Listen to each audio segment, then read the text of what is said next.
My first solo trip. I still remember the exact moment I decided to buy my first plane ticket. It was a cold January morning, and I was sitting alone in my small bedroom, wrapped in a blanket, with my laptop open in front of me. I had been thinking about traveling for months, but I was always too afraid to do it alone. That day, something felt different. My heart was beating fast as I searched for flights. I did not ask anyone for advice. I just clicked buy. When I received the confirmation email, I stared at it for a long time. I could not believe what I had just done. It was official. I was going on a solo trip to Peru. Telling my family was the next big challenge. When I told them about my plan, they looked surprised and worried. My mother said, "Are you sure about this? You have never even gone to another city by yourself." My father said, "What if something happens to you?" Their words made me feel small for a moment. I doubted myself. But deep inside, I knew this was something I had to do. I wanted to discover who I was without depending on anyone else. I wanted to know if I could handle the world on my own. The days passed quickly, and soon it was time to leave. At the airport, I felt completely lost. I did not know where to go, and everything seemed too big and too fast. I took a deep breath and walked to the information desk. I asked for help, and the woman behind the counter smiled and gave me directions. That small interaction gave me confidence. I found my gate, waited for the plane, and when I finally boarded, I looked out the window and whispered to myself, "You are doing it." The flight was long, about 8 hours, but I enjoyed every minute of it. I listened to music, watched the clouds, and thought about what I would do when I arrived. When the plane landed in Lima, I felt a wave of nervous energy. The city was huge and full of life. I found a taxi and gave the driver the address of my hotel. During the ride, I looked out the window and tried to take everything in.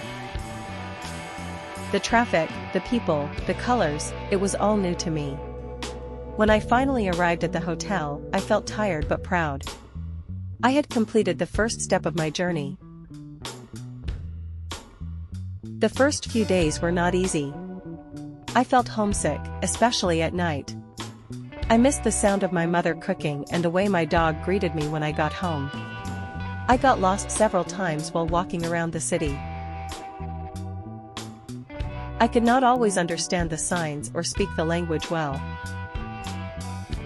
I even cried one night in my hotel room because I felt alone and overwhelmed. But the next morning, I told myself, "You did not come all this way to give up." I put on my shoes and went outside to explore. I went to a local market full of colors, sounds, and delicious smells. I tried new food like ceviche and lomo saltado.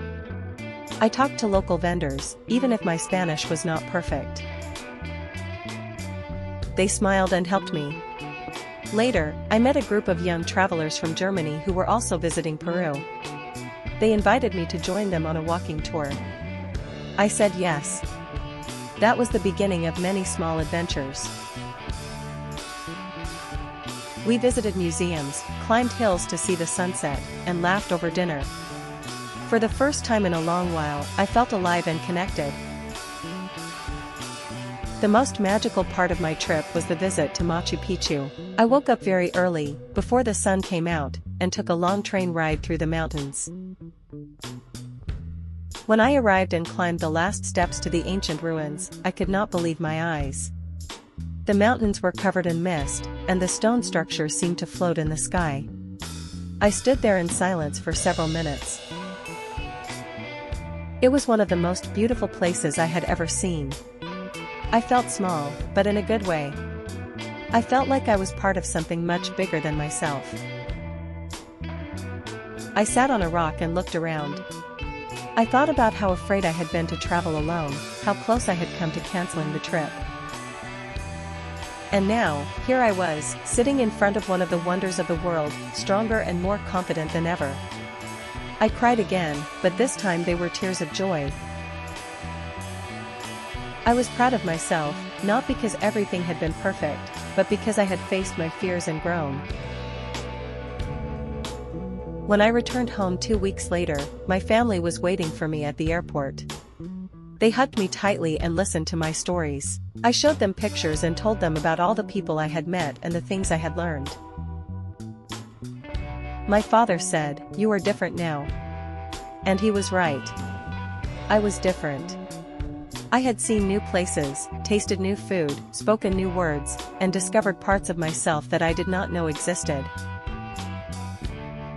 That trip changed my life. I learned that being afraid is normal, but it does not have to stop you. I learned that I am capable of doing things that once seemed impossible. Now, I look at the world with new eyes. I am already planning my next adventure, and this time, I know that no matter where I go, I will be okay. Because I believe in myself.